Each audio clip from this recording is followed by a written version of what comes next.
தாவேகா வளர்க்கணும்னு தேவையே கிடையாது அப்படின்னு ஒருத்தர் பேசியிருக்காரு. பேசினது யார்? ஐயா செங்கோட்டையன் அவர்கள். அவர் தான் தாவேகாவில் இப்போ பயங்கர ஜாலியாக அமைச்சர்லாம் ஆகி ஒரே ஃபன் தான். அப்படி இருக்கும்போது இப்போ வேறு தாவேகாவில் வருகை வந்து அதிகமாக இணைக்குது. அதிமுகலேருந்து வந்து சேர்ந்துக்கினேங்கிறாங்க. அப்படி இருக்கும்போது அனிதா ராதாகிருஷ்ணன் அவர்கள் வந்து அரெஸ்ட் ஆகிறதுக்கு முன்னாடி ஒரு கருத்து சொல்கிறார்.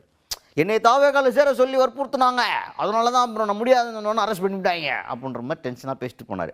அந்த கருத்தை வந்து கேள்வியாக கேட்குறாங்க. என்ன அனிதா ராதாகிருஷ்ணன் அவர்கள் வந்து தாவேகாவில் இழுக்கிறதுக்கு நீங்கள் நிறைய முயற்சி பண்ணுறீங்களாமே அப்படின்ற மாதிரி கேட்டால், அதுக்கு செங்கோட்டையன் அவர்கள் என்ன சொல்கிறாருன்னா, அவர் மாதிரி ஆள்லாம் வந்து தாவேகா வளர்க்கணும்னு தேவையே கிடையாது அப்படின்னு சொல்கிறார். சொல்லுவார்ல, ஏன்னா மொத்த அதிமுகவும் கடையை காலி பண்ணிட்டு தானே வந்துக்கிட்டு இருக்காங்க.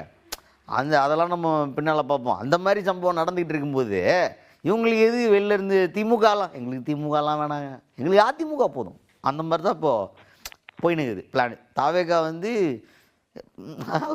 ஒன்றும் சொல்கிறதுக்கு இல்லை, அதிமுக ரொம்ப பாவம். இந்த இயக்கத்திற்கு